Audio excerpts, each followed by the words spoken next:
Assalamualaikum warahmatullahi wabarakatuh. Innal hamdalillah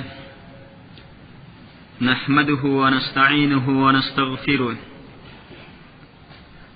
wa na'udzu billahi min shururi anfusina wa sayyiati a'malina. May yahdihillahu fala mudilla lahu ومن يضلل فلا هادي له وأشهد أن لا إله إلا الله وحده لا شريك له وأشهد أن محمدا عبده ورسوله. يا أيها الذين آمنوا اتقوا الله حق تقاته ولا تموتن إلا وأنتم مسلمون. يا أيها الناس اتقوا ربكم الذي خلقكم من نفس واحدة وخلق منها زوجها وبث منهما رجالا كثيرا ونساء واتقوا الله الذي تساءلون به والأرحام إن الله كان عليكم رقيبا. يا أيها الذين آمنوا اتقوا الله وقولوا قولا سديدا يصلح لكم أعمالكم ويغفر لكم ذنوبكم ومن يطع الله ورسوله فقد فاز فوزا عظيما.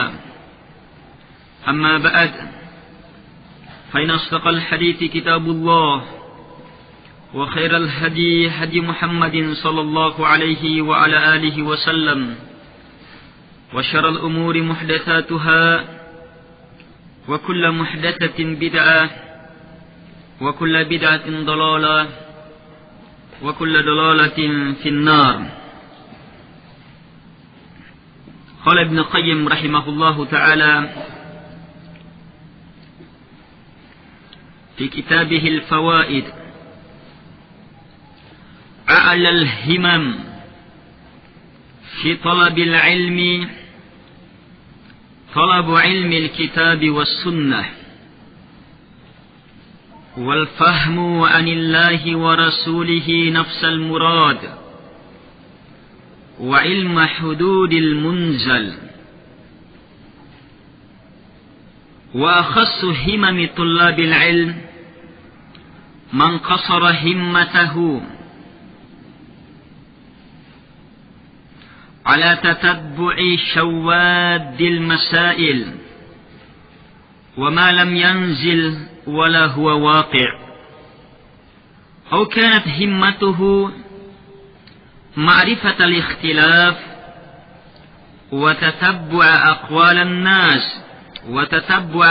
الناس وليس له همة إلى معرفة الصحيح من تلك الأقوال، وقل أن ينتفع واحد من هؤلاء بعلمه. Al-ikhwa wal akhwat rahimakumullah. Kita lanjutkan pembahasan kita dalam membaca kitab Al-Fawaid Ibnu Qayyim rahimahullahu ta'ala, yang kita awali pada pembahasan tentang ilmu. Maka pada saat ini masih berbicara tentang ilmu dan yang berhubungan dengannya.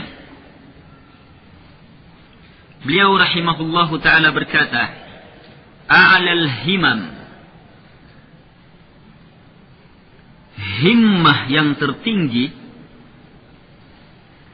keinginan, tekad yang paling tinggi, fi talabil ilmi, dalam menuntut ilmu, adalah talabu ilmi al-kitab was sunnah, menuntut, mencari ilmu dari Al-Quran dan dari As-Sunnah.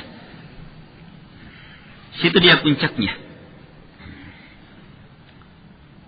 Kemudian kata beliau, wal fahmu anillahi wa rasulihi nafsal murad, dan memahami mengupayakan adanya paham dari Allah dan dari Rasulnya, nafsal murad, keinginan yang betul-betul diinginkan oleh Allah Subhanahu wa taala dan Rasulnya,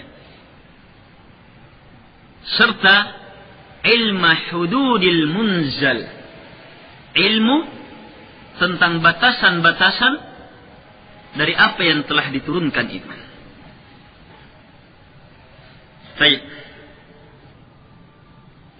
Sekarang beliau berbicara tentang himmah, tekad, jalan, dan perkara yang paling besar yang harus diupayakan oleh penuntut ilmu, yang betul-betul mencari ilmu.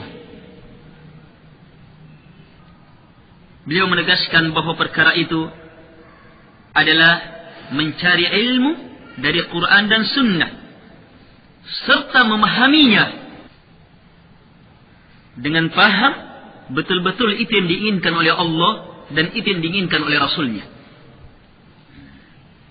Yang dicari dalam menuntut ilmu, serta ilmu tentang batasan-batasan. Ilmu tentang batasan ini masuk dalam ilmu-ilmu Quran dan Sunnah hanya dia merupakan ilmu-ilmu yang menempati puncak-puncak keilmuan seseorang ketika seseorang mampu memilikinya. Dia akan mengantar orang pada puncak keilmuan. Saya kasih contoh.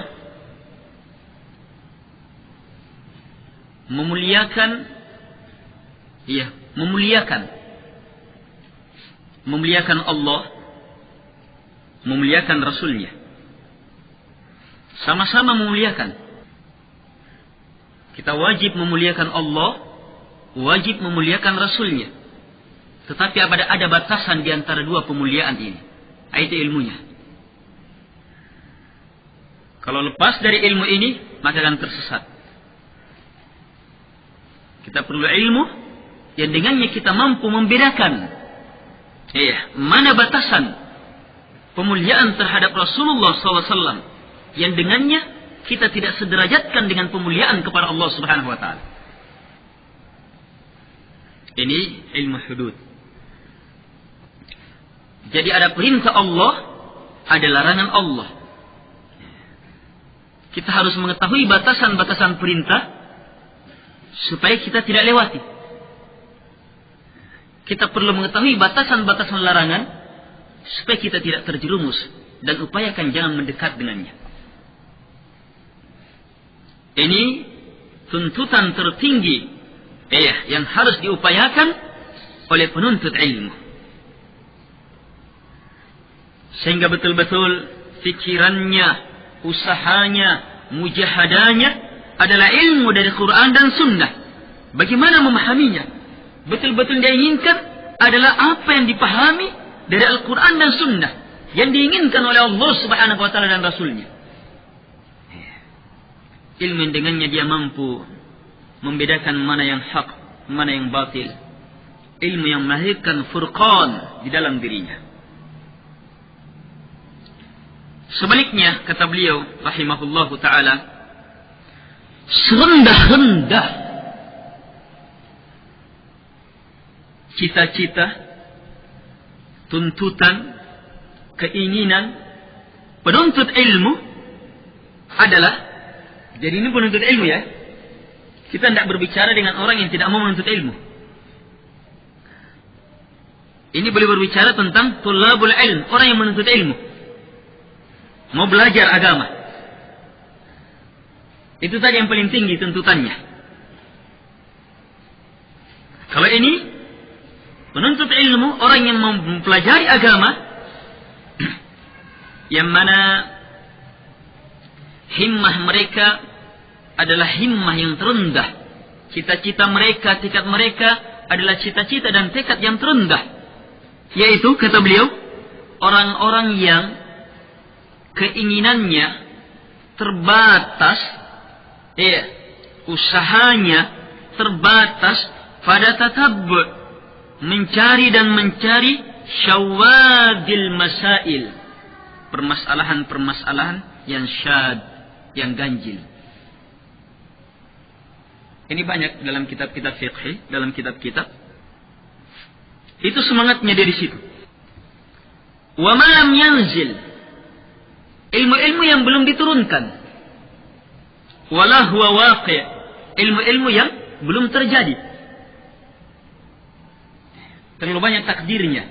Kalau seandainya. Dia dalam menuntut ilmu terpusat pada perkara-perkara ini. Dia menganggap itu yang paling hebat.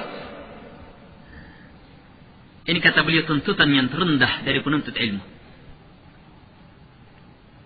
Atau himmahnya dia sekedar mengetahui ikhtilaf, perbedaan, mencari dan mengumpulkan pendapat orang-orang, sementara tidak mempunyai keinginan kuat yang hebat untuk mengetahui mana yang benar dari pendapat-pendapat itu. Dan sangat jarang, kata beliau, ada orang yang bisa mendapatkan manfaat dari ilmu orang-orang yang seperti ini. Yang walaupun dari sisi penampilan orang-orang akan melihat dengan pandangan wah, so banyaknya dia kumpul, banyaknya ini. Tetapi ketika ilmu itu langsung dihubungkan dengan penghambaannya kepada Allah Subhanahu wa taala, maka ternyata jauh berhubungan. Jauh hubungannya.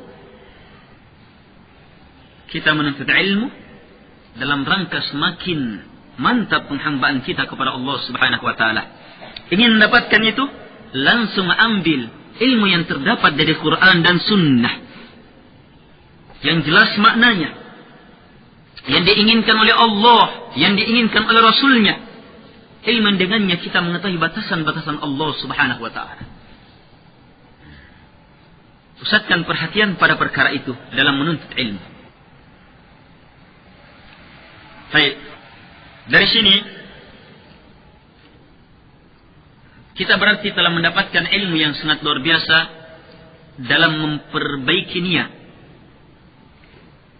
memperbaiki usaha, hafalan, mujahadah, kesungguhan dalam menuntut ilmu. Himmah mencakup niat, mencakup usaha. Apakah berupa hafalan, berupa tulisan, berupa pembahasan. Himmah dia dalam semua perkara ini harus betul-betul ilmu dari Quran dan Sunnah. Pusatkan pada perkara itu. Dan ini tidak akan mungkin terwujud. Kemuliaan himmah, kehebatan himmah, tekad yang luar biasa terhadap kandungan Quran dan Sunnah semata, terhadap keinginan Allah dan Rasulnya semata, terhadap batasan-batasan yang Allah Subhanahu wa taala turunkan semata. Tidak akan hebat himmah kita terhadap perkara ini kecuali setelah kita betul-betul yakin akan kemuliaan ilmu itu. Kalau kita betul-betul yakin akan kemuliaan ilmu itu, akan kehebatannya, akan keluar biasaannya, akan kedahsyatannya, akan ketinggian nilainya, maka disitulah himmah, mujahadah akan maksimal, akan terlihat dengan sehebat-hebatnya. Lihat contoh para pendahulu yang telah terakui dalam Quran dan Sunnah keutamaannya. Sampai-sampai seorang dari mereka meninggalkan negerinya. Meninggalkan negerinya dalam rangka mendatangi seorang sahabat untuk mempertanyakan satu hadis.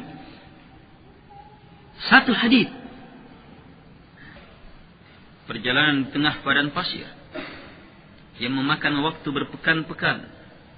Disertai dengan bekal, capek, rasa takut, ancaman terhadap serigala, penyamung dan yang semisalnya.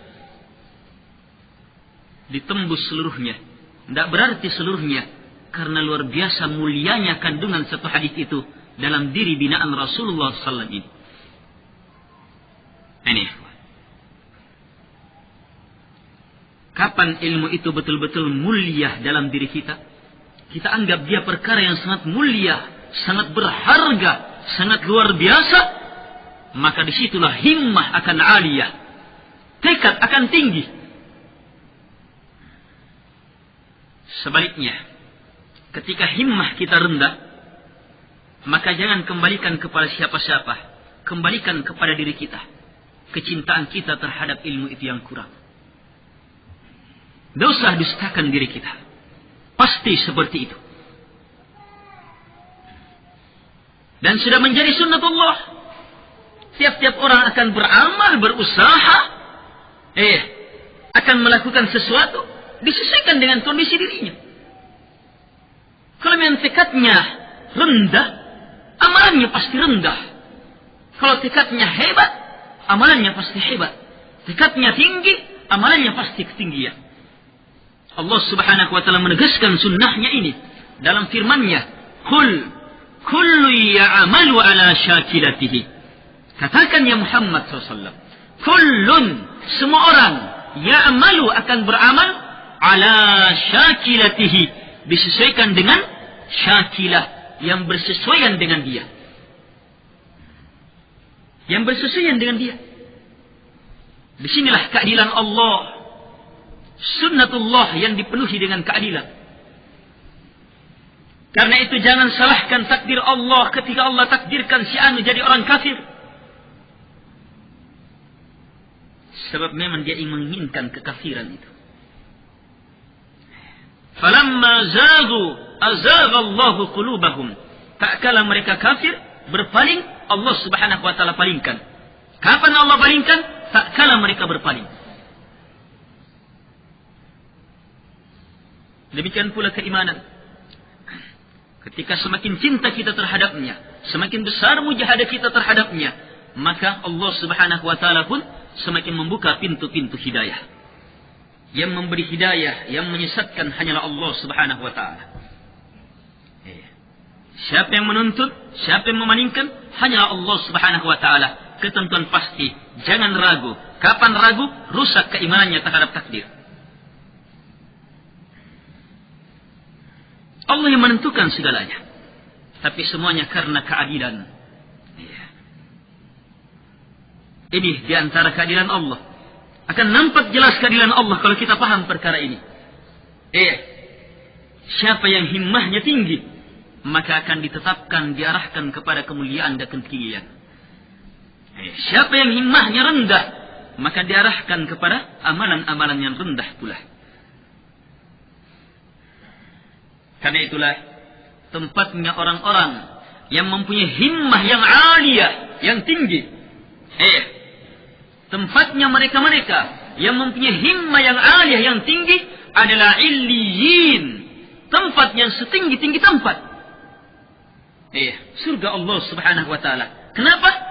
Karena himmah yang aliyah ini melahirkan amalan-amalan mulia yang tinggi pula nilainya. Berada di atas Quran dan Sunnah. Di situ kemuliaan jamaah. Di situ ketinggian. Di situ kedahsyatan. Di situ kelebrasaan. Bagaimanapun hebatnya seorang profesor. Neneknya profesor di Unhas misalnya. Melakukan penelitian berpuluh-puluh tahun. Mengeluarkan sebuah kesimpulan. Maka pastikan kesimpulan itu rendah dengan serendah-rendahnya jika dibandingkan dengan satu ilmu, bahkan setengah ilmu dari Quran dan Sunnah. Pastikan, jangan ragu, sebab disitulah ilmu dari Quran dan Sunnah. Berfikir jamaah, lihat kemuliaan ilmu Quran dan Sunnah mengantar seseorang bahagia di dunia, di alam barzakh, di akhirat. Mengantar seseorang tenang ketika susah, ketika gembira. Mengantar seseorang tetap berada di atas kemuliaan ketika dapat kedudukan ataupun rendah kedudukannya. Adapun ilmu yang arahnya kepada perkara keduniaan, walaupun maslahah ada kebaikannya, tapi tetap batasannya hanyalah pada perkara keduniaan yang pasti binasa. Jemaah yang dimuliakan oleh Allah Subhanahu wa taala. Penuntut ilmu harus himmahnya terhadap perkara ini. Ilmu Quran dan sunnah. Ketika dia berhasil dapatkan, pahami kandungan Quran dan sunnah, maka luar biasa kegembiraan di dalam dirinya. Sebab dia adalah himmah yang paling tinggi dalam usaha dia. Ini boleh inginkan di sini. Jadi sangat berhubungan dengan niat, dengan hafalan, dengan usaha dalam menuntut ilmu. Batasi dan jadikan sebagai perkara yang paling berharga, perkara yang paling tinggi, ilmu Quran dan sunnah, paham Allah dan Rasulnya, paham dari Allah Subhanahu wa taala dan dari Rasulnya. Disinilah kemuliaan itu akan kita dapatkan. Kalla inna kitabal abrari lafi 'illiyin. Pasti ketentuannya orang-orang yang baik itu lafi, betul-betul berada dalam 'illiyin. Illiyin bentuk jamak dari kata ali. Ali artinya yang tinggi, dijamak dengan jamak tanpa batas. Mufradnya, kata tunggalnya sudah menunjukkan ketinggian. Sementara bukan itu tempatnya. Jamaknya tanpa batas. Coba lihat ketinggian yang sangat luar biasa. Bagi mereka-mereka yang baik, yang menempuh kebaikan, menempuh kemuliaan, himmahnya aliyah, tuntutannya aliyah, cita-citanya aliyah, tekadnya, mujahadanya aliyah, amalannya aliyah, ketinggian dan kemuliaan seluruhnya. Sunnatullah, keadilan Allah, pasti tempatnya ketinggian pula. Sebaliknya, kapan rendah tuntutannya, kapan rendah pikirannya, maka akan rendah pula usaha-usaha dia. Karena rendah usaha, rendah upaya, rendah niat, rendah cita-citanya, maka rendah pula tempatnya. Kalla inna kitabal fujjari lafi sijjin. Pasti ketentuannya orang-orang yang fujjar, yang keluar dari aturan kemuliaan ini, aturan agama, memilih aturan-aturan rendah dan hina, pasti ketentuannya lafi, betul-betul berada dalam sijjin. Tempat yang serendah-rendahnya. Di antaranya dia menyebutkan bagian bumi yang paling dalam. Jurang sedalam apapun di bumi, maka dia di bawahnya. Di bawahnya lagi neraka. Jemaah yang dimuliakan oleh Allah Subhanahu wa taala.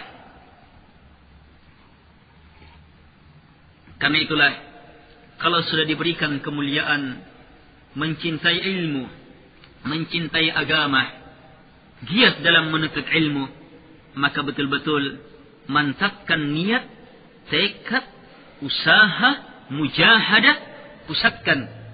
Jangan lari ke sana kemari. Ilmu Quran dan sunnah yang dicari. Bukan permasalahan-permasalahan yang ganjil. Bukan permasalahan-permasalahan yang menimbulkan fitnah. Mengumpulkan pendapat ini, pendapat itu. Sementara tidak mau tahu mana yang sahih dari pendapat itu. Dan ini banyak-banyak menimpa orang-orang yang baru sadar dalam agama, mau beragama, kemudian mempunyai sedikit keberanian. Ini banyak-banyak menimpa ini. Baru sadar dalam beragama, kemudian punya sedikit keberanian. Apa pikirannya? Pikirannya, kita kumpul semuanya. Pendapatnya si anu, pendapatnya si anu, pendapatnya si anu, baru kita tentukan mana yang benar. Pasti salah. Sebab dia tidak punya kemampuan untuk menentukan mana yang benar. Dia baru mencari. Cari yang benar. Ilmu Quran dan Sunnah. Jangan kumpulkan pendapat orang dan orang.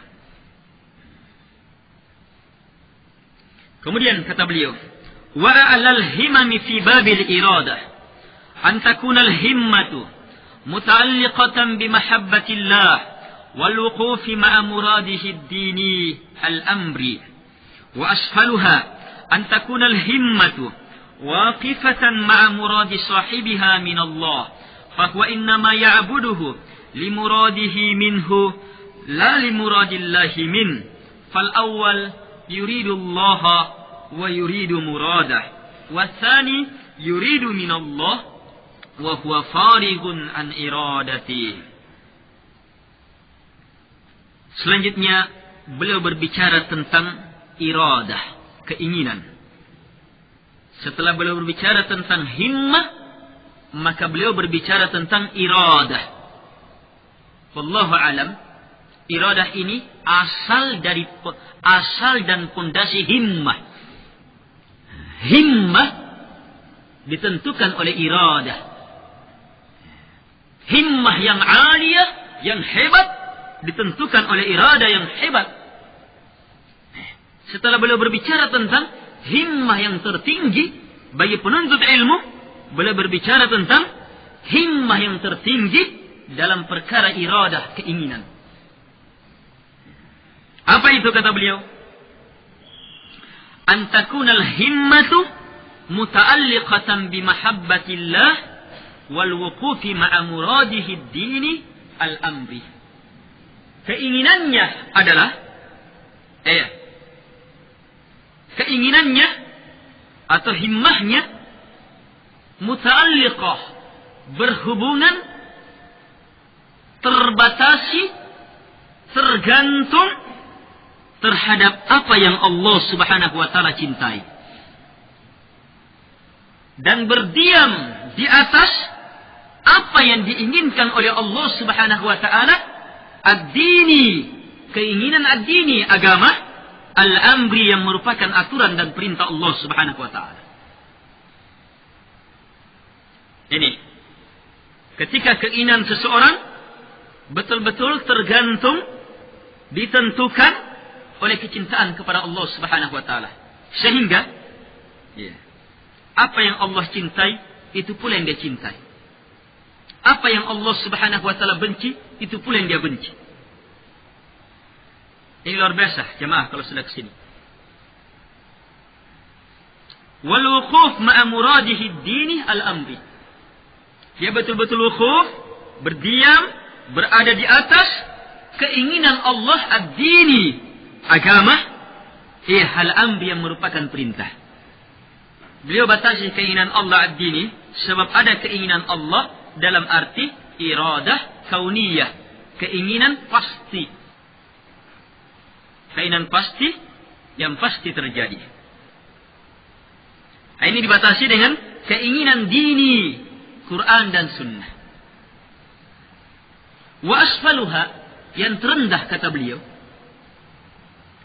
ketika himmah itu, keinginan itu hanya berada di atas keinginan pemilik keinginan itu dari Allah. Paham ini? Himmahnya dia, keinginannya dia berada di atas keinginan pemilik keinginan itu. Yang mana hal ini diharapkan dari Allah Subhanahu wa taala. Tapi asal keinginannya dia yang mau, kemudian dia harapkan kepada Allah Subhanahu wa taala. Terbatas pada keinginannya. Maka yang seperti ini tidaklah dia menyembah Allah.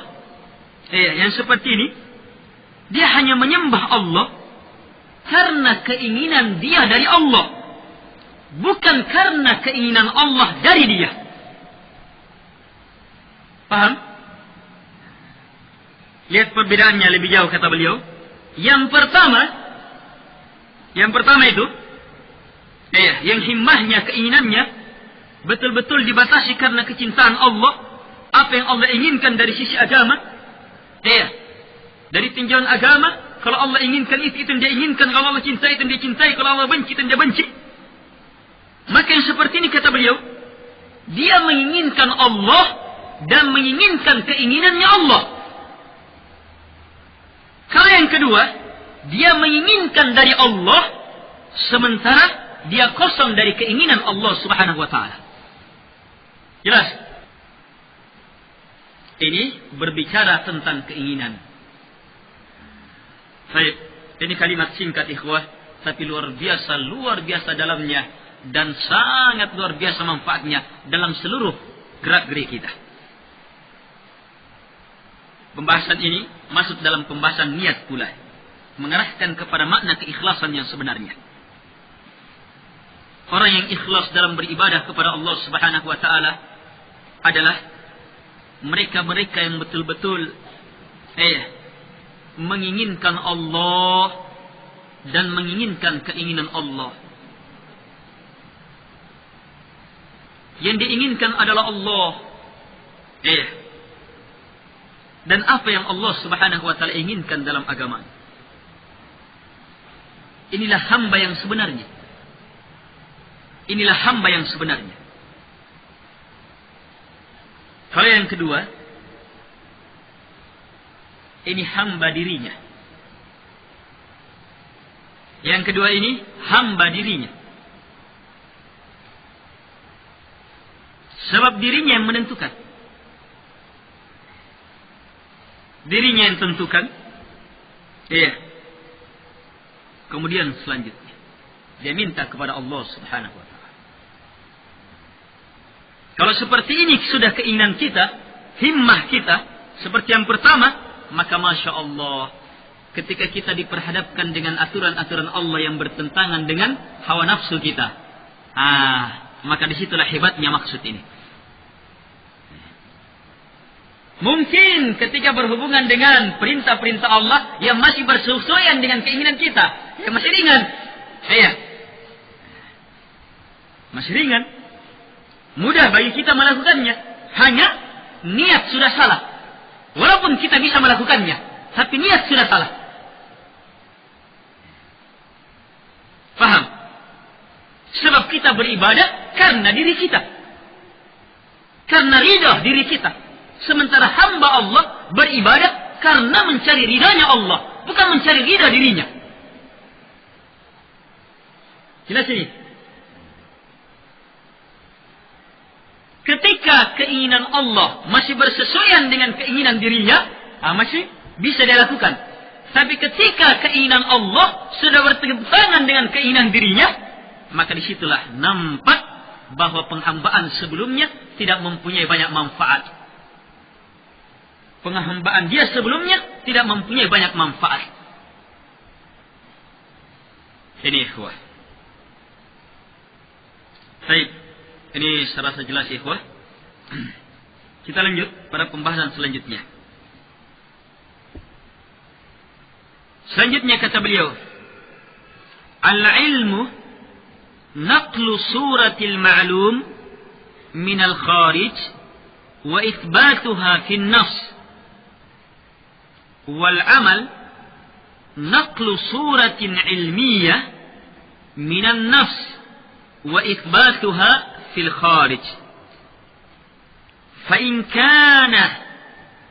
كان الثابت في النفس مطابقا للحقيقة في نفسها فهو علم صحيح وكثير ما يثبت ويتراءى في النفس صور ليس لها وجود حقيقي فيظنها الذي قد أثبتها في نفسه علما وإنما هي مقدرة لا حقيقة لها وأكثر علوم الناس من هذا الباب وما كان منها مطابقا للحقيقة في الخارج فهو نوعان. Baik. Kita lanjutkan pembahasan selanjutnya. Kitab yang kita baca, Syekh, kitab yang yang telah diberikan judul-judul pembahasan oleh Syekh Ali Hasan dan beliau pisah-pisah pembahasannya. Makanya saya katakan pembahasan selanjutnya dalam arti sesuai dengan aturan Syekh Ali Hasan. Walaupun pembahasan ini sangat berhubungan dengan pembahasan sebelumnya. Masih perkara tentang ilmu. Sekarang beliau berbicara tentang ilmu dan amalan. Apa itu ilmu? Apa itu amalan? Kapan ilmu itu sahih? Dan kapan amalan nantinya sahih? Kata beliau, ilmu adalah naqlu suratil ma'lum minal kharij. Ilmu itu menukil, memindahkan bentuk ma'lum yang diketahui dari luar, wa itsbatuha fin nafs, kemudian dikokohkan di dalam diri. Nah, jadi ilmu. Paham ini? Jadi ilmu, kata beliau, memindahkan bentuk sesuatu yang diketahui dari luar, dan diketahui dari luar, dipindahkan masuk ke dalam diri. Kita kokohkan, mantapkan di dalam diri. Paham ini? Ini ilmu. Ini di luar. Saya lihat, bacanya, terdiri dari ini, dari ini, dari ini. Saya mantap, kokoh dalam. Arti jadi ilmu. Ketika saya mantapkan di dalam. Nanti isbat, kokoh, mantap, baru ilmu. Jelas ini? Tetapi ininya tidak di dalam. Ini tidak di dalam dia. Tetap di sini. Ini gambaran singkat yang sebentar mudah bagi antum memahami sesatnya, kafirnya orang yang mengatakan Allah katanya ada dalam dirinya. Tidak ada. Yang ada adalah ilmu. Ilmu tentang kebesaran Allah, kemuliaan Allah, keagungan Allah. Dari Quran dan Sunnah. Itu yang ada. Disinilah perbedaan antara orang yang satu dengan orang yang lainnya di sisi Allah Subhanahu wa taala. Kekuatan ilmu ini. Jelas ini? Amal naqlu suratin ilmiyah minan nafsi wa itsbatuha fil kharij. Adapun amalan memindahkan bentuk ilmu itu dari dalam diri, kemudian kita kokohkan di luar, nampak. Itu amalan. Terdapat keterangan, wasta'inu bis sabri was salah, minta pertolongan kepada Allah dengan kesabaran dan dengan salat. Ini ilmu ya. Kita baca, kita pahami, kita kokohkan dalam diri bahwa Allah memerintahkan kita kalau mau mendapatkan pertolongan harus dengan kesabaran, harus dengan salat. Mantap betul perkara ini. Sekarang terilmui. Nanti teramalkan kalau kita wujudkan ilmu ini dalam bentuk kita lakukan upaya meminta pertolongan kepada Allah dengan bersabar. Memang betul-betul sudah bersabar, kita nampakkan kesabaran dan betul-betul sudah melakukan salat yang benar. Ini namanya amalan. Jelas ini? Kalimatnya jelas? Baik. Kemudian lebih jauh kata beliau, jika yang kokoh di dalam diri itu mutabiqan, ini berbicara tentang ilmu dulu. Jika yang kokoh di dalam diri itu mutabiqan, bersesuaian dengan hakikat perkara itu, maka dia adalah ilmu yang sahih, ilmu yang benar. Jelas? Ilmu yang benar. Sebentar ilmu yang benar terbagi lagi. Jadi untuk menentukan ilmu itu benar atau tidak, iya, ketika apa yang telah kokoh di dalam diri kita itu, yang kita nukil dari luar ke dalam, iya, ini betul-betul bersesuaian dengan sebenarnya, dengan kenyataan. Memang seperti itu. Ini baru mengatakan merupakan ilmun sahihun, kata beliau. Ilmu yang sahih. Hanya, kata beliau, kebanyakan yang kokoh di dalam diri, yang orang yakini, yang mantap dalam dirinya, dan kebanyakan yang nampak dalam dirinya, berupa gambar, penggambaran ini dan itu, adalah perkara yang tidak mempunyai wujud nyata. Sehingga orangnya menyangka dia telah menetapkan ilmu, padahal dia sekedar muqaddara, sesuatu yang ditakdir, yang dianggap-anggap saja, yang la haqiqata laha, tidak ada hakikatnya. Ikhwan, banyak-banyak seperti ini. Yang seperti ini akan nampak, wallahu a'lam, ketika kita ajukan pertanyaan terhadap apa yang dia yakini, terhadap apa yang dia mantapkan dalam dirinya itu, yang katanya ilmu. Ketika kita ajukan pertanyaan, buktikan bahwa yang kamu mantapkan dalam dirimu itu, ya, bersesuaian dengan kenyataan. Di sini ilmu yang sahih. Perhatikan ikhwah, pembahasan ilmu beliau sampai batas ini masih mencakup ilmu agama dan ilmu keduniaan. Iya, semuanya. Ini dasarnya ilmu yang sahih. Iya, antum yang di peternakan, di pertanian, di kimia, di ini, semuanya. Iya. Kalau ilmu yang antum pahami itu bersesuaian dengan kenyataan di luar, maka itu ilmu yang sahih, ilmu yang benar. Kalau belum dibuktikan, baru sekedar teori, maka sangkaan-sangkaan, belum ilmu.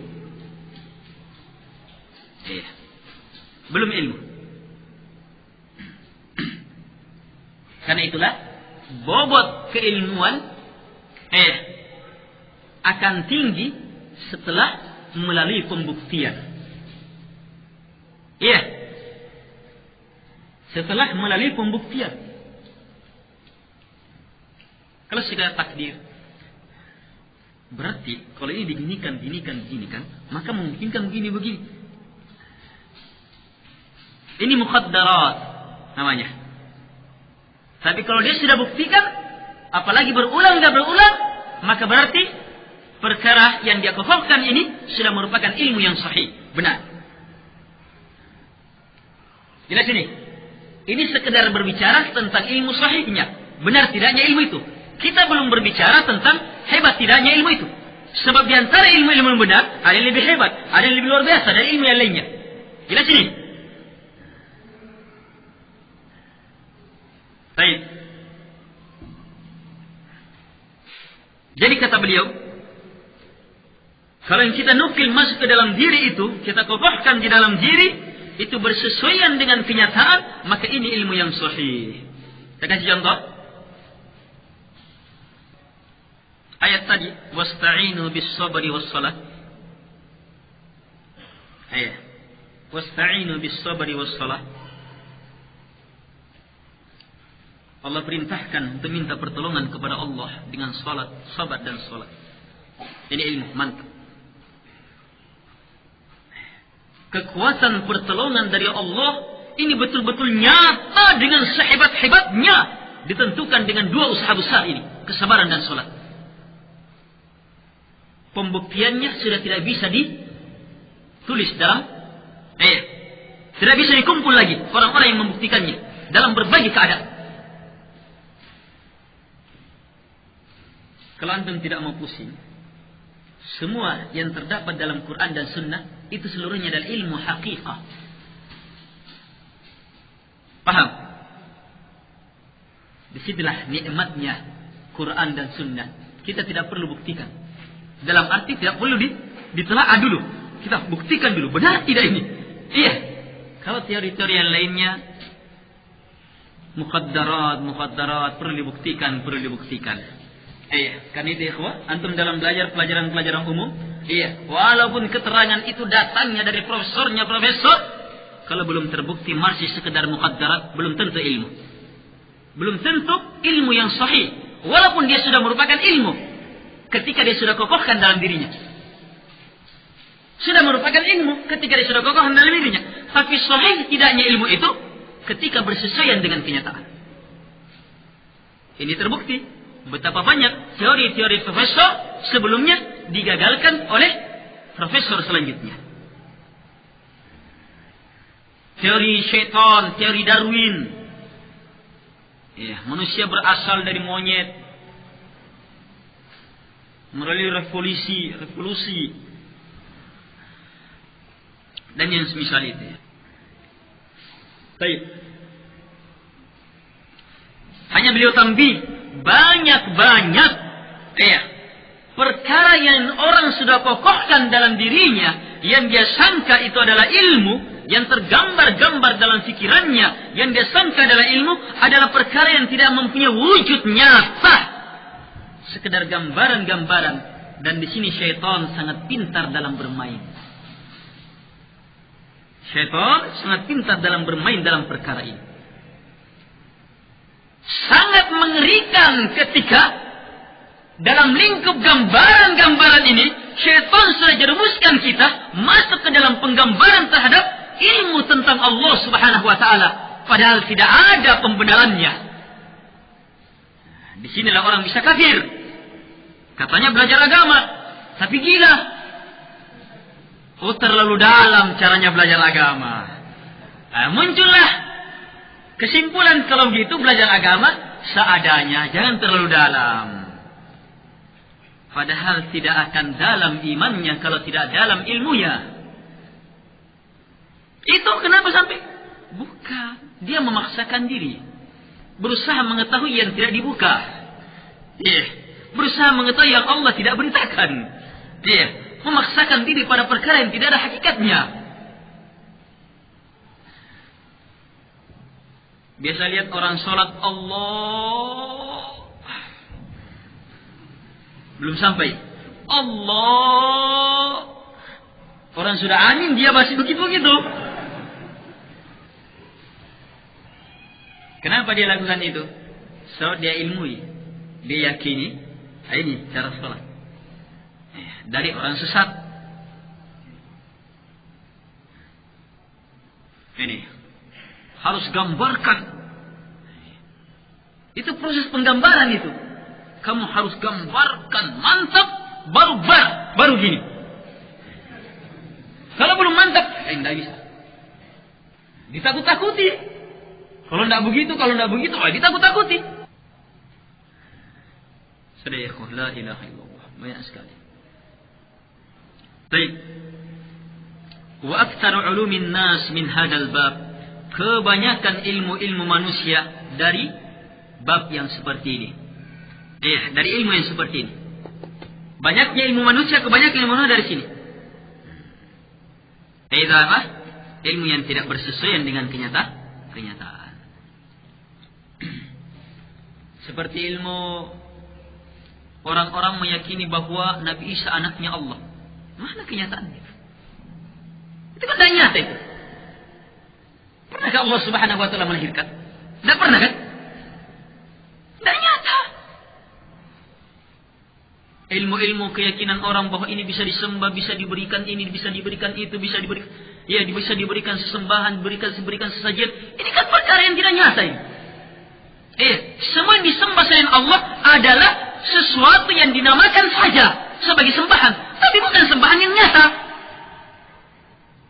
Sembahan itu yang berhak untuk disembah.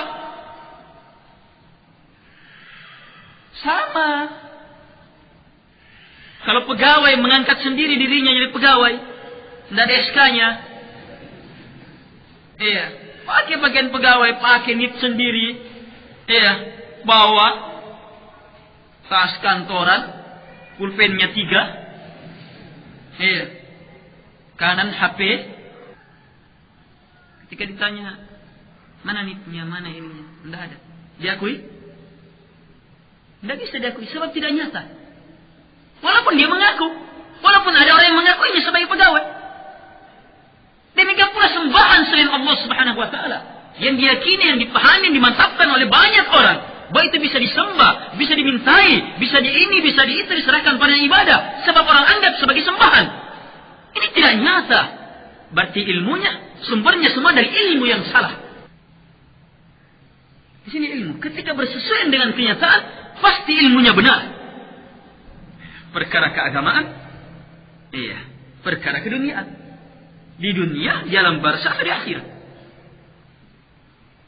Kemudian lebih jauh kata beliau, وَمَا كَانَ مِنْهَا مُطَابِقًا لِلْحَقِيقَةِ فِي الْخَارِجِ فَهُوَ نَوْعَانِ نَوْعٌ تَكْمُلُ النَّفْسُ بِإِدْرَاكِهِ وَالْعِلْمِ بِهِ وَهُوَ الْعِلْمُ بِاللَّهِ وَأَسْمَائِهِ وَصِفَاتِهِ وَأَفْعَالِهِ وَكُتُبِهِ وَأَمْرِهِ وَنَهْيِهِ ونوع لا يحصل للنفس به كمال وهو كل علم لا يدر الجهل به فإنه لا ينفع العلم به وكان النبي صلى الله عليه وسلم يستعيذ بالله من علم لا ينفع وهذا حال أكثر العلوم الصحيحة المطابقة التي لا يدر الجهل بها شيئا كالعلم بالفلك ودقائقه ودرجاته وعدد الكواكب ومقاديرها والعلم بعدد الجبال وألوانها ومساحاتها ونحو ذلك. Kemudian beliau bahas lebih jauh lagi tentang ilmu yang sahih. Baik. Sebelum kita lanjut lebih jauh, antum sudah tahu kapan sesuatu teranggap ilmu? Ketika sesuatu yang diketahui itu dinukil masuk di dalam diri dan kokoh di situ. Baru ilmu.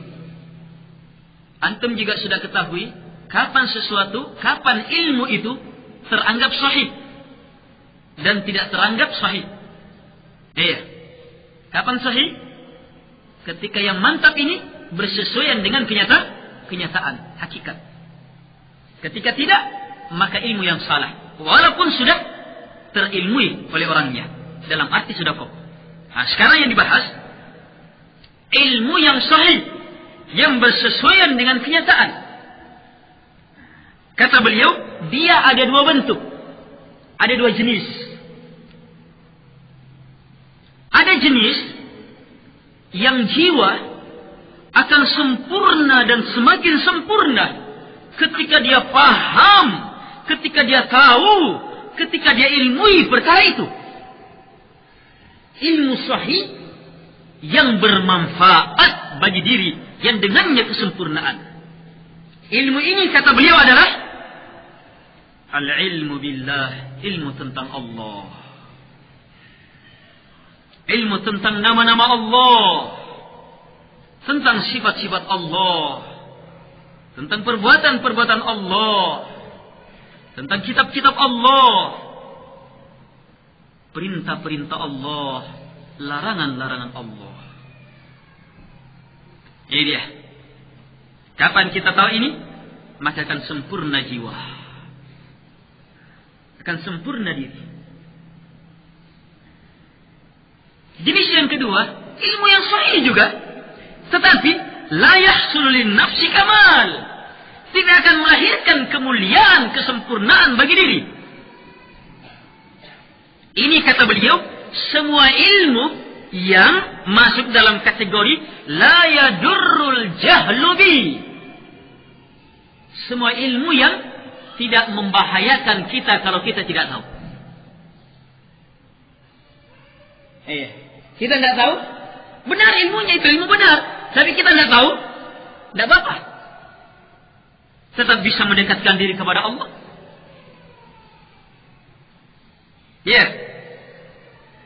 Maka yang seperti ini la yanfa'ul ilmu bih. Yang seperti ini kata beliau, ilmu dengannya tidak akan mendatangkan manfaat. Maka berarti di sini beliau membedakan antara ilmu dalam makna umum, dan ilmu yang sahih dengan ilmu yang bermanfaat. Bisa? Bisa kan? Hanya perlu dipahami, ketika ada kalimat mutlak dalam Quran maupun dalam As-Sunnah hanya menyebutkan ilmu saja, maka jangan arahkan kecuali ilmu. Ilmu sahih yang bermanfaat. Ilmu sahih yang bermanfaat. Sebab kadang kalimat-kalimatnya seperti itu dimutlakkan. Iya, dan dimaksudkan pada perkara-perkara tertentu. Ternyata kata beliau adalah Nabi sallallahu alaihi wasallam yasta'idu billah, minta perlindungan, keselamatan kepada Allah Subhanahu wa taala dari ilmu yang tidak bermanfaat. Dari ilmu yang tidak bermanfaat. Walaupun ilmu itu ilmu sahih, tidak bermanfaat, bahaya. Inilah kata beliau, ini adalah keadaan kebanyakan ilmu-ilmu yang sahihah, yang bersesuaian dengan kenyataan, yang kalau kita tidak tahu, tidak membahayakan kita sedikit pun juga. Ini kebanyakan keadaannya. Seperti kata beliau, ilmu tentang falak. Iya. Rincian-rincian falak ini, derajatnya, jenjang-jenjangnya, iya, jumlah bintang-bintang, takdir-takdir bintang ini, iya, ilmu tentang jumlah gunung, warnanya, jenis-jenisnya, luasnya, dan yang semisalnya, iya. Dan kebanyakan ilmu-ilmu umum, dia ilmu yang sahih, iya, yang masuk dalam kategori la yadurrul jahlu bi. Kapan tidak diketahui tidak membahayakan kita. Kapan tidak diketahui tidak membahayakan kita. Tapi kalau ada yang bertanya, ketika ilmu itu membahayakan kalau tidak diketahui. Ketika ilmu itu membahayakan kalau tidak diketahui, maka masuk dalam ilmu yang sahih yang bermanfaat. Hanya ini berbicara tentang perkara umum. Walaupun yang saya pahami, sebagian dari ilmu-ilmu yang umum itu dalam kondisi-kondisi tertentu itu mendatangkan manfaat. Harus dituntut. Tetapi yang menjadi masalah adalah jangan paksakan semua orang harus tahu perkara itu. Apalagi kalau dianggap itu sama dengan ilmu Quran dan Sunnah. Batil. Kalimat sesat itu. Menyamakan ilmu ini dengan ilmu itu. Sebab tidak akan mungkin sama. Ilmu Quran dan Sunnah jelas manfaatnya. Hudal linnas, hudal lil muttaqin, rahmah, dia syifa, dia huda, dia furqan, dan berbagai fungsi dan manfaat yang sangat luar biasa di dunia, dalam barzah dan di akhirat. Jadi kata beliau lebih jauh, فشرف العلم بحسب شرف معلومه وشدة الحاجة إليه وليس ذلك إلا العلم بالله وتوابع ذلك. Jadi kata beliau, kemuliaan ilmu itu ditentukan dengan kemuliaan yang diketahui dan dahsyatnya hajat kepadanya. Ini ilmu. Ilmu yang paling mulia adalah kita mengilmui sesuatu yang paling mulia adalah sesuatu yang paling mulia. Dan ada ilmu mulia dari Allah Subhanahu wa taala. Ada ilmu mulia dari Allah. Kalau begitu ilmu tentang Allah adalah ilmu yang paling mulia. Kemudian adakah yang tidak butuh kepada Allah Subhanahu wa taala? Tak seorang pun, tak satu pun, tak setengah pun dari makhluk itu. Yang di atas, yang di bawah, yang di laut, yang di tanah, yang di udara, kecuali pasti butuh kepada Allah Subhanahu wa taala. Kalau begitu, hajat kita terhadap ilmu tentang Allah Subhanahu wa taala mengalahkan terhadap yang lainnya. Ini ilmu yang hukumnya darurat di atas darurat. Darurat di atas darurat. Jadi tidak ada ilmu yang seperti itu kecuali ilmu tentang Allah Subhanahu wa taala dan hal-hal yang berhubungan dengan perkara itu. Baik. Masya Allah. Selanjutnya tentang pembahasan ilmu yang bermanfaat. Iya. Ilmu yang bermanfaat tetapi bisa mendatangkan bahaya. Nah, ini dia. Kita sudah tahu harus yang dicari ilmu yang bermanfaat. Harus perlu ilmu lagi supaya ilmu yang bermanfaat itu tidak mendatangkan bahaya. Kata beliau, wa ammal ilmu fa'afatuhu adamu mutabaqatihi limuradillahi ad-dini alladhi yuhibbuhu Allah wa yardah. Wa dhalika yakunu min fasadil ilmi tarah wa min fasadil iradati taratan ukhra. ففساده من جهة العلم أن يعتقد أن هذا مشروع محبوب لله وليس كذلك أو يعتقد أنه يقربه إلى الله وإن لم يكن مشروعا فيظن أنه يتقرب إلى الله بهذا العمل وإن لم يعلم أنه مشروع. وأما فساده من جهة القصد فألا يقصد به وجه الله والدار الآخرة بل يقصد به الدنيا والخلق. وهاتان الآفتان في العلم والعمل لا سبيل إلى السلامة منها إلا بمعرفة ما جاء به الرسول صلى الله عليه وسلم في باب العلم والمعرفة وإرادة وجه الله والدار الآخرة في باب القصد والإرادة. فمتى خلا من هذه المعرفة وهذه الإرادة فسد علمه وأمله. والإيمان واليقين يورثان صحة الإرادة وهما يورثان الإيمان ويمدانه. ومن هنا يتبين انحراف أكثر الناس عن الإيمان لانحرافهم عن صحة المعرفة وصحة الإرادة. Kata beliau, adapun ilmu, atau saya minta maaf, ini masih berbicara tentang ilmu yang lebih luas. Iya, secara mutlak. Adapun ilmu, kata beliau, maka cacatnya adalah ketika tidak bersesuaian dengan keinginan Allah ad-dini. Keinginan Allah ad-dini berupa agama. Keinginan yang Allah cintai, yang Allah ridai. Ini ilmu. Sehingga cacat dari ilmu itu bisa datang dari rusaknya ilmu itu sendiri. Dan bisa pula datang dari rusaknya keinginan dalam menuntut ilmu itu. Jadi dari dua sisi datangnya hal ini. Rusaknya ilmu, rusaknya keinginan. Maka rusaknya ilmu dari sisi ilmu itu sendiri adalah ini bentuknya.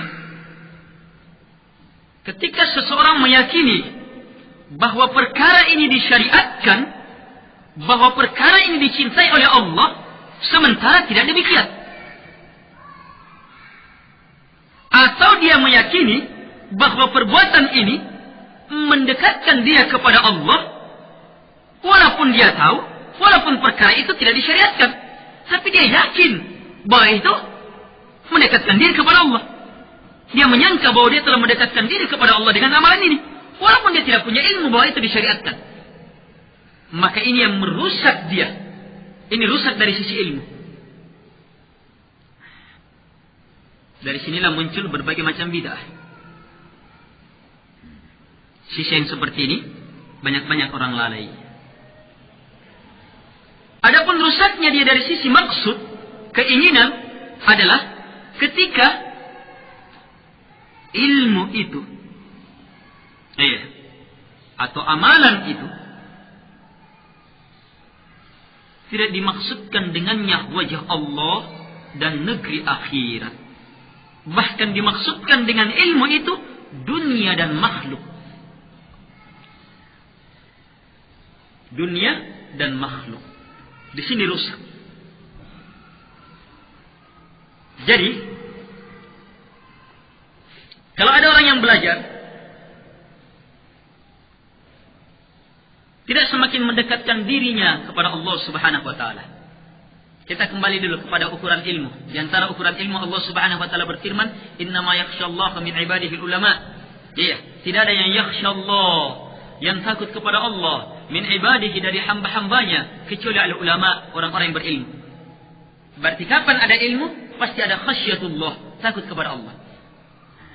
Ketika ada orang yang belajar, menuntut ilmu, dan menganggap dirinya berilmu, tapi tidak semakin takut kepada Allah Subhanahu wa Ta'ala, semakin memperbodoh dirinya, menjerumuskan dirinya ke dalam bid'ah, ke dalam khurafat, ke dalam hizbiyah, memecah belah umat, dengan berbagai bid'ah, dengan berbagai pengikatan dalam dakwah atau yang semisalnya, dalam berbagai macam bentuk kesyirikan, ajakan-ajakan yang keluar dari tuntunan agama.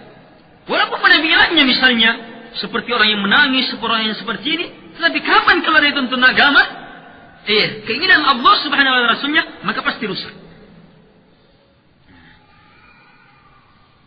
Ketika yang seperti ini semakin tidak mendatangkan khasyatullah, takut kepada Allah Subhanahu wa Ta'ala, takut yang sebenar-benarnya, maka berarti kerusakannya kita bisa lihat dari dua sisi. Ilmu yang dituntut adalah ilmu yang salah.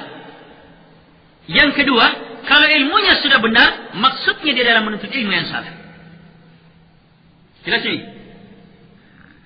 Inilah kata beliau, dua cacat dalam ilmu dan sekaligus amalan.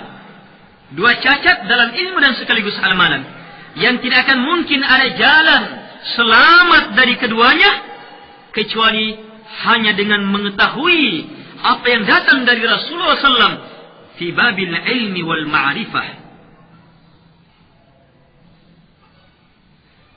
Jadi tidak bisa selamat kecuali harus punya ma'rifah, punya ilmu. Punya ilmu tentang apa yang datang dari Nabi SAW dari sisi ilmu dan ma'rifat. Kan dua kan cacatnya kan? Dua cacatnya. Dari sisi ilmu, mau selamat dari sisi ilmu ini, ambil ilmu dari Nabi SAW, pasti selamat. Sisi yang kedua, rusaknya maksud. Mau selamat,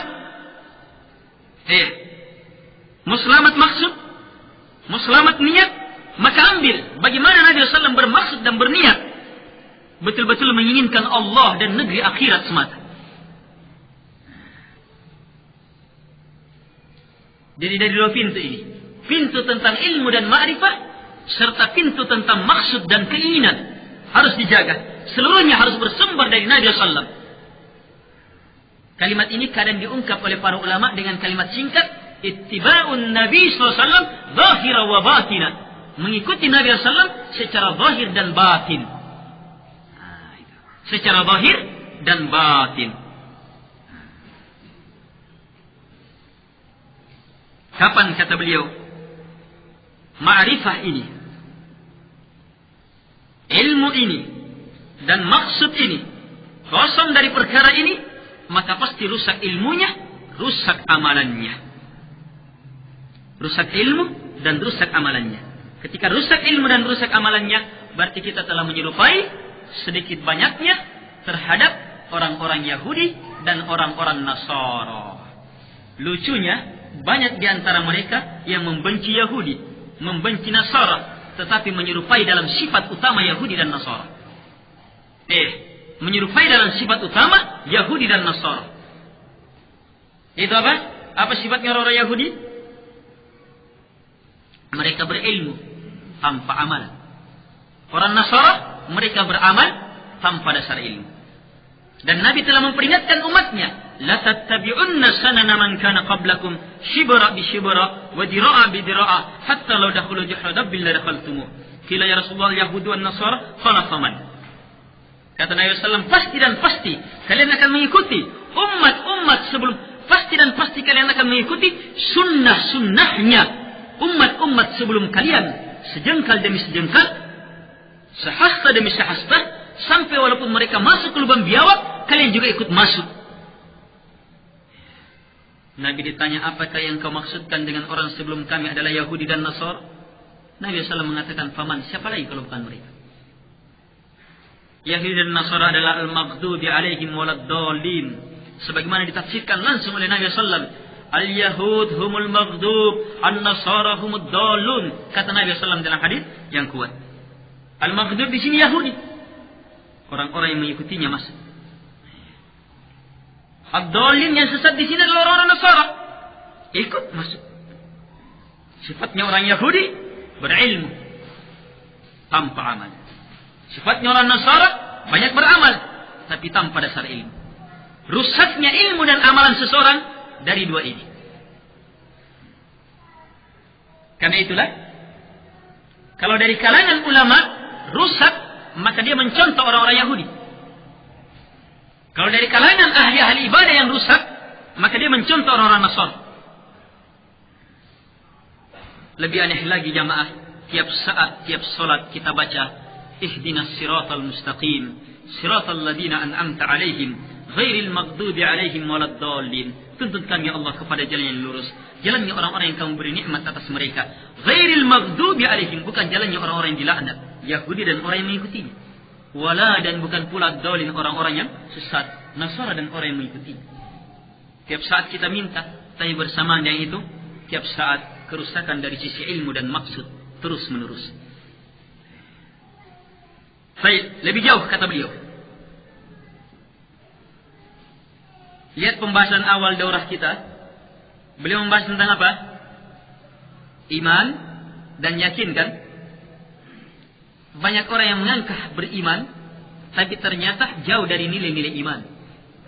Sekarang beliau hubungkan iman dan keyakinan akan mewariskan, iman dan keyakinan ini akan mewariskan benarnya iradah, benarnya maksud. Sementara keduanya ini akan mewariskan iman pula, serta memperhebat iman itu. Dari sinilah kata beliau nampak jelas banyaknya orang yang tergelincir dari nilai-nilai iman yang benar, karena dia tergelincir dari ma'rifah yang benar dan maksud yang benar. Tergelincir dari sihah ma'rifah, benarnya ma'rifah dia, ilmu dia, dan sihah iradah. Ini jelas sekali. Karena itu ikhwah, hati-hati terhadap tipuan-tipuan orang-orang yang menganggap dirinya luar biasa hebatnya imannya, perjuangannya, dakwahnya dan yang semisalnya, sementara mengharamkan orang-orang membaca, mentadabburi ayat-ayat Al-Quran dan hadis-hadis Nabi SAW, kecuali hanya kitab-kitabnya yang dipenuhi dengan hadis-hadis lemah, palsu dan yang semisalnya. Jangan baca Sahih Bukhari, jangan. Bahaya. Sebab kapan dibaca? Kekuatan ilmu dalam Sahih Bukhari yang langsung ditelan oleh orang yang mencari ilmu, itu akan membakar ilmu-ilmu sesat yang dia telah baca dari kitab-kitab dia. Jemaah, cahaya dan kegelapan tidak akan bertumbuh. Cahaya dan kegelapan tidak akan berjumpa. Iya. Satu dengan yang lainnya akan saling mematikan. Jangan baca Al-Quran. Terus bagaimana dia menghadapi kelompok yang seperti ini? Bagaimana menghadapi dengan dalil-dalil Quran dan Sunnah yang banyak menyebutkan tentang ilmu? Maka dihadapi dengan doktrin, ilmu akan didapat melalui perjalanan. Akan turun berupa ilham langsung dari Allah. Yang kita perlukan adalah gerak, risau dan yang semisalnya. Harus melakukan upaya dan yang semisalnya. Akan turun ilmu. Bukan dari apa yang dalam Quran dan Sunnah dengan tadabbur dan semisalnya. Pada Allah Subhanahu wa taala berfirman, "Afala yatadabbaruna al-Quran am ala qulubin aqfaluha?" Tidakkah mereka mentadabburi Al-Quran? Tidakkah mereka menelaah Al-Quran? Tidakkah mereka mendalami Al-Quran? Ataukah di dalam hati mereka telah terdapat gembok-gembok yang mengunci? Ilmu ini jamaah yang sangat langka. banyak pengajian, tapi jelas ilmu ini tetap langka. Sebab banyak-banyak orang hari dalam pengajian, kisah, cerita, fitnah, perkara yang bersesuaian dengan kelompok. Perkara yang bersesuaian dengan hawa, perkara yang bersesuaian dengan keduniaannya. Tidak mau. Semuanya kembali kepada pembahasan awal kita, bahwa semuanya itu adalah himmah yang rendah, keinginan yang rendah, sebab dikembalikan kepada maksud diri kita. Adapun mereka yang mulia keinginannya adalah betul-betul mencari apa yang Allah Subhanahu wa taala inginkan, yang ada dalam Quran dan Sunnah yang Allah Subhanahu wa taala turunkan. Kelompok yang saya maksudkan, hampir setiap ceramah membahas tentang iman. Hampir setiap ceramah membahas tentang iman. Dan saya sudah baca kitab tentang pembahasan iman kelompok ini, mulai dari definisi iman sesat. Definisi iman saya disebutkan sesat definisinya. Apalagi ketika masuk dalam pembahasan makna dari la ilaha illallah, dia akan mengantar kita untuk memahamkan makna la ilaha illallah ke dalam makna akhassul khawas. Maknanya akhassul khawas katanya. Ini dalam terjemahan sudah ini. Dalam kitab yang sudah biasa ditaruh di atas mimbar-mimbar masjid. Di situ disebutkan, pahamnya akhassul khawas, orang-orang yang paling khususnya Allah, orang-orang yang paling khususnya wali-wali Allah, bukan sekadar wali, khususnya lagi wali. Kalau akhassul khawas, mereka adalah orang-orang yang mampu memahami la ilaha illallah dalam makna apa? Bagaimana memasukkan Allah dalam dirinya dan mengeluarkan selainnya. Berarti jenjang yang tertinggi adalah ketika dia sudah kafir, meyakini kekafiran, dan yang semisal itu. Baca sendiri. Kemudian kalau ada yang melarang, ini memecah belah, maka hendaknya orang-orang yang mengatakan seperti ini bertakwa kepada Allah Subhanahu wa taala. Allah Subhanahu wa taala berfirman, wa'tasimu bihablillahi jami'a. Berpegang teguh kalian dengan tali agama Allah Subhanahu wa taala seluruhnya. Dengan tali agama Allah, bukan dengan tali hawa nafsu. Bukan dengan tali perasaan. Bukan dengan tali kelompok. Bukan dengan tali pengakuan saya muslim. Tapi dengan tali agama Allah Subhanahu wa taala. Wala tafarraqu, dan jangan kalian berpecah belah. Siapa yang berpecah? Yang keluar dari apa yang Allah turunkan. Jalan perpecahan adalah ketika seseorang mengajak untuk keluar dari makna la ilaha illallah yang sebenarnya. Sebab dengan la ilaha illallah akan terwujud keimanan. Di situlah awal iman, dan di sinilah pula kesempurnaan iman. Dan persaudaraan dalam Islam hanyalah persaudaraan di atas iman. Innamal mu'minuna ikhwah. Mau menolak ayat?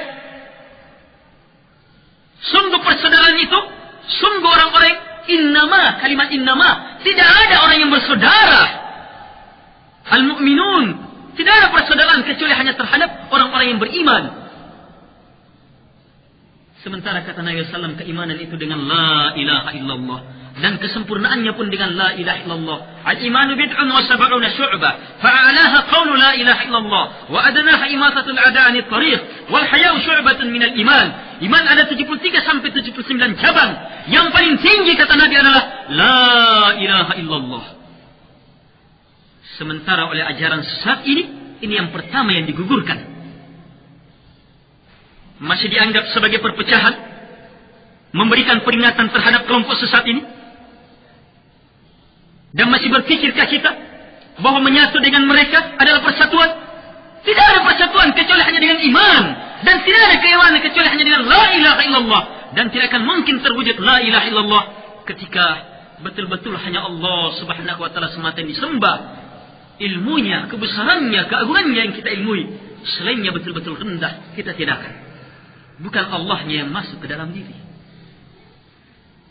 Apalagi perkara yang dianggap sebagai nilai keimanan yang tertinggi, akhassul khawas, atau kalimat yang semisal itu. Baca dalam kitab Fadailul A'mal, dalam pembahasan fadilah iman. Sehubungan dengan pembahasan hadis-hadis tentang la ilaha illallah. Hadis-hadisnya banyak yang sahih. Tetapi pembahasan di bawahnya banyak yang mengerikan. Terakhir kata beliau, "Wala yatimul imanu illa bitalaqqil ma'rifah min mishkatin nubuwah wa tadridil irada an syawaibil hawa wa iradatil khalq fayakunu amaluhu muqtabisan min mishkatil wahy wa iradatuhu lillahi wa daril akhirah fahada asahhu an-nas ilma wa amala wa huwa min al-a'immati alladhina yahduna bi amrillah wa min khulafa'i rasulih fi ummatihi." Dan tidak akan sempurna iman kata beliau kecuali setelah talaqi, mengambil ilmu secara betul, benar dan terus menerus. Dikhususkan itu. Kalau dikatakan talaqi sudah memang dikhususkan, bukan seadanya, bukan hanya sekedar daurah 1 kali sebulan. Tidak akan benar iman kecuali hanya dengan adanya talaqi, betul-betul khusus tuntutannya. Ini perkara yang paling penting bagi dia. Bagaimana mengambil ilmu, ma'rifah dari mishkatin nubuwah, dari lentera kenabian, dari cahaya kenabian.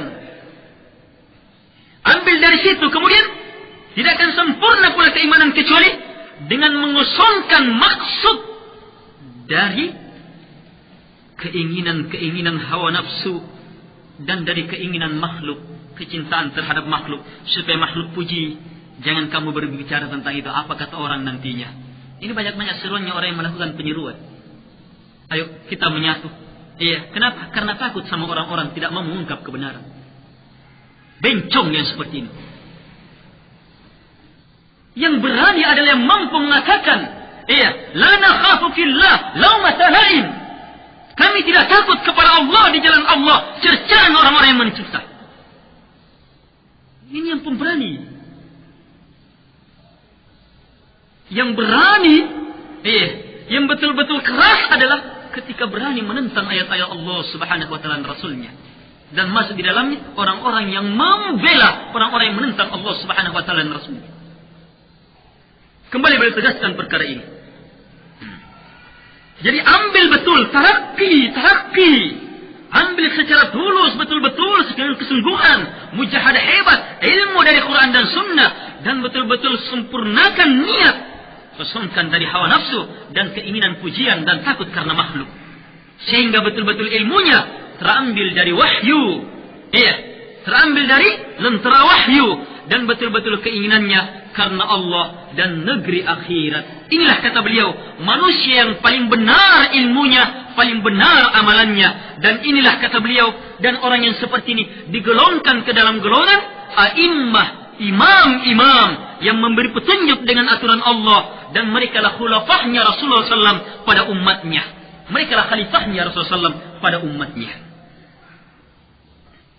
Kemudian ikhwah, di sini ada perkara yang saya lihat, wallahu a'lam, ini merupakan kedetailan yang sangat luar biasa. Ketika beliau menjelaskan tentang bagaimana memurnikan niat, bagaimana niat itu betul-betul murni, beliau mengatakan betul-betul karena Allah dan menginginkan negeri akhirat. Coba lihat, kenapa dia ikutkan menginginkan negeri akhirat? Kenapa diinginkan, dimaksudkan, diikutkan di sini menginginkan negeri akhirat?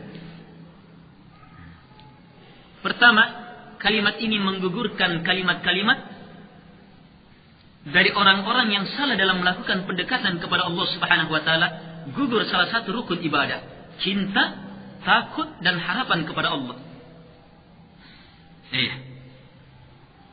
Ada yang semata-mata karena takut kepada Allah, sehingga tidak mengharapkan cintanya Allah. Ada yang karena betul-betul cinta kepada Allah Subhanahu wa taala, pokoknya tidak takut terhadap ancamannya.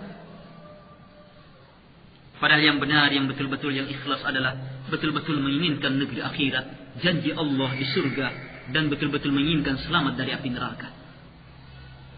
Ini kalimat ini. Jadi kalimat ini membedakan antara yang seperti itu, sebetul tulus. Yang kedua, siapa yang pernah ikut pembahasan daurah kita tentang bagaimana keinginan Seingat saya dalam pembahasan wahai sekalian manusia, apa menyebabkan kalian lalai dari Rabb kalian? Pembahasan ini. Di situ kita ungkap pembahasan ayat tentang keinginan orang yang beramal dengan amalan baik, tapi yang diinginkan adalah dunia. Nah, ini beliau tegaskan di sini. Sebab kadang orang sholat sesuai dengan tuntunan Nabi. Tidak ada bid'ah. Sholat kepada Allah, bukan kepada kuburan, bukan kepada ini. Tetapi apa yang dia maksudkan masih bisa dicacati niatnya. Kepada Allah. Bukan bukan ingin dipuji. Bukan juga ke kuburan. Tapi kepada Allah. Sholatnya sesuai dengan tuntunan Nabi. Tetapi maksud sholatnya, dia sholat supaya kedudukannya semakin tinggi, supaya hartanya terjaga. Maka beliau tambah di sini, beliau ikutkan di sini, wadaril akhirah, menginginkan negeri akhirat, supaya betul-betul sempurna niat itu. Perhatikan betul pembahasan ini, ikhwah. Allah Subhanahu wa taala berfirman, "Man kana yuridu al-hayata ad-dunya wa zinataha, nuwaffi ilayhim a'malahum fiha wa hum fiha la yubkhasun. Ulaika alladhina laysa lahum fil akhirati illa an-nar, wa habita ma sana'u fiha, wa batilum ma kanu ya'malun." Kata Allah, siapa saja yang menginginkan dengan amalannya kehidupan dunia, amalannya, dalam beberapa tafsir yang diungkap oleh Syekh Muhammad bin Abdul Wahhab, ini amalannya amalan soleh karena Allah, tapi dia inginkan kehidupan dunia beserta perhiasannya. Maka apa kata Allah? Kami tidak akan rugikan. Kami akan beri secara penuh dan mereka tidak akan dirugikan. Tapi di akhirat, ulaikal ladzina laisa lahum fil akhirati illan nar. Mereka lah orang-orang yang tidak mendapatkan di akhirat kecuali hanya api neraka. Wa habita ma sana'u fiha, terhapus seluruh amalannya. Wa batilum ma kanu ya'malun, semua yang mereka amalkan seluruhnya hanyalah merupakan kebatilan. Sobat jamaah, betul-betul detail kalimat ini muncul dari orang yang betul-betul memahami bagaimana keikhlasan yang benar dalam beribadah kepada Allah Subhanahu wa taala, kepada Allah semata. Kita harapkan Allah dan semua yang Allah inginkan kepada kita. Kita mengharapkan kemuliaan di sisi Allah. Kita harapkan Allah di situ puncaknya. Tapi ingat, puncak ini melalui tangga. Harus harapkan pula apa yang Allah janjikan. Takut kepada Allah, harus takut terhadap ancamannya. Mengharap kepada Allah, harapkan terhadap janji-janjinya. Tapi kalau mengaku beribadah kepada Allah, takut kepada Allah, tapi tidak takut terhadap surganya. Cinta kepada Allah, tapi tidak mengharapkan surganya. Ini omong kosong jamaah. Tipuan-tipuan syaitan dalam ibadah. Ingat, bukan hati yang menentukan. Bukan hati yang menentukan. Bukan hati yang menentukan. Bukan perasaan yang menentukan. Hati dalam hati perasaan yang menentukan benar tidaknya ibadah. Tetapi kapan? Dari dua sisi. Betul-betul bersumber dari Nabi SAW, dari Quran dan Sunnah. Dan betul-betul hanya kepada Allah, karena Allah. Dan betul-betul menginginkan maksud negeri akhirat. InsyaAllah ta'ala, ini tambahan pembahasan kita tentang hal-hal yang berhubungan dengan ilmu. Yang kesimpulannya, kita telah membahas perkara tentang maksud yang terhebat bagi penuntut ilmu, maksud yang terendah bagi penuntut ilmu, keinginan yang paling tinggi dalam pembahasan iradah, keinginan yang paling hebat dalam pembahasan yang paling rendah dalam pembahasan iradah. Kemudian tentang ilmu, apa itu ilmu, apa itu amalan, kapan ilmu teranggap sahih, kapan ilmu teranggap nanti bermanfaat. Dan bedakan ilmu yang sahih yang tidak bermanfaat dengan ilmu yang sahih yang bermanfaat, yang merupakan puncak tuntutan kita. Kemudian pembahasan tentang perkara yang bisa merusak ilmu, bisa merusak amalan, rusak dari dua sisi. Rusak dari sisi ilmu dan dari sisi maksud niat. Kemudian yang terakhir, ilmu nanti benar ketika betul-betul bersumber dari Quran dan Sunnah, dari Rasulullah, dari apa yang diinginkan oleh Nabi SAW. Yang kedua, betul-betul dimaksudkan karena Allah dan negeri akhirat. InsyaAllah ta'ala, masih ada pembahasan tentang ilmu. Masih ada beberapa lembar. Ini kita akan lanjutkan pada pertemuan selanjutnya. Subhanakallahumma hamdik.